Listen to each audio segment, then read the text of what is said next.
Good. Oh, there it started. Okay. Good morning, everyone. I'm trying out Gems, which is kind of like a voice of you that you can add to any assignment, I guess. I'm just starting to play with it now, so I don't have a good definition of what it is. So I'm trying this out. Let's start right away. AI in education. I put a couple of things in here. Purposeful AI for busy teachers is a Fordham PDRC workshop that I took over the summer. I dragged my poor wife to it too, and she actually enjoyed it, and I got some ideas from it. So they sent out their slideshow, and there's a PDF, and I attached that here. So this is your assignment. There's no due date. I may put a due date in, just that way it announces it in your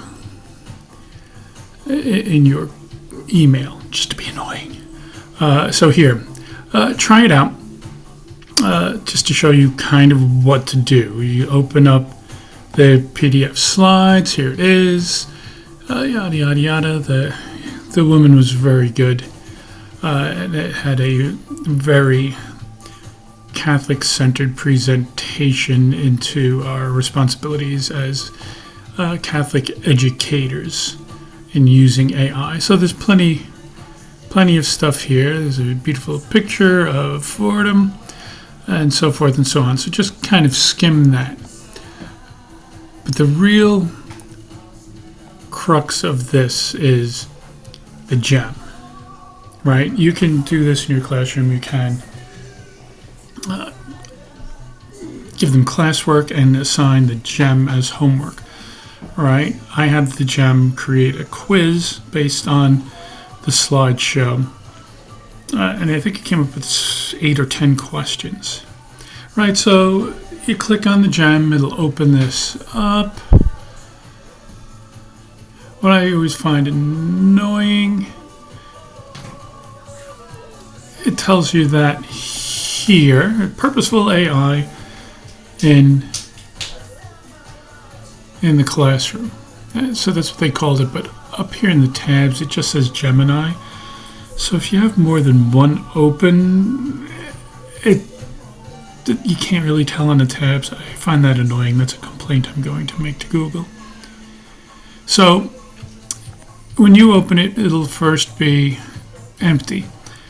So you would ask, just as you would ask anything, let's say I want to know what's the difference between generative and iterative. That's one of the things that they went over in the workshop. And let's say I see it in this slideshow and I really don't get it. So I'll ask it that question. So it's going to clear this up for me because the teacher, Mr. Donahue, doesn't know what the hell he's talking about. And here it gives me a nice answer. Okay. Human inquiry, AI collaboration, human reflection. That's straight from the slideshow. So it'll pull information from the slideshow and present it to you. So you can ask that question without having to go back into. So the students can do that. Then you instruct your students. I'll instruct you. Take the quiz, press the button, and I've already done this when I set up the gem. And here's the quiz. It's generating, it's populating rather, it's not generating them. Oh, it says generate. I guess maybe it does a different generation each time.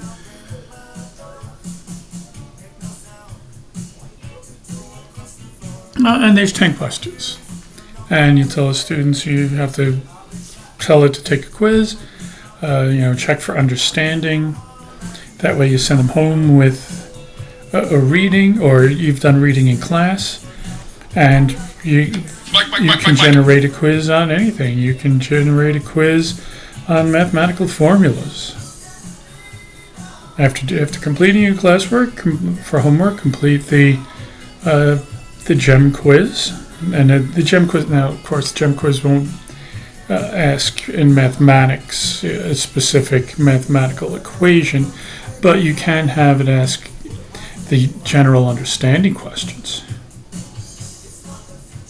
about mathematical concepts and formulas. And that's what this is doing. So, let's do the first couple of questions. Oh, look, it even comes with a hint. Consider which holds original inquiry. Let's see, it's been a bit.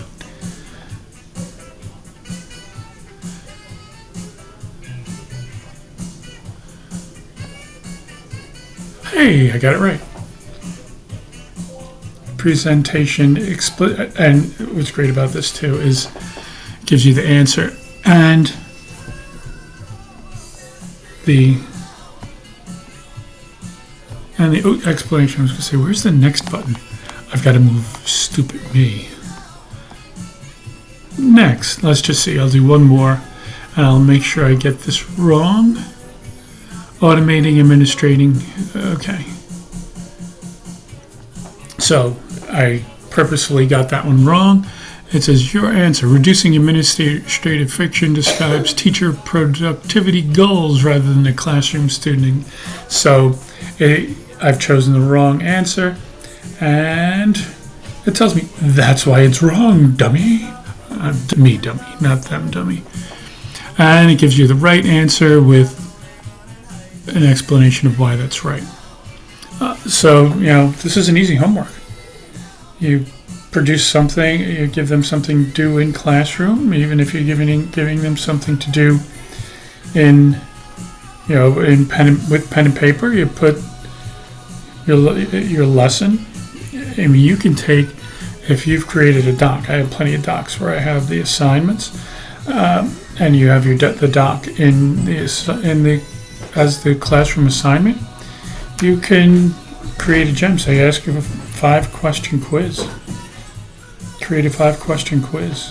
Hey, Thomas. Good morning, Sadie. You can have them. You can have the gem when you click gem. Create new. Create a 5-question quiz about the work that we did in class today. So it's a check for understanding. 5 questions. They do the 5 questions. 10 out of 10. 1 out of 1. Whatever your score is. It's a nice homework, and being in the digital environment, it's a quick check. So try this out. Try this out. I'm going to, in the stream, put a discussion spot so that I get some feedback and we all get feedback. It's cool.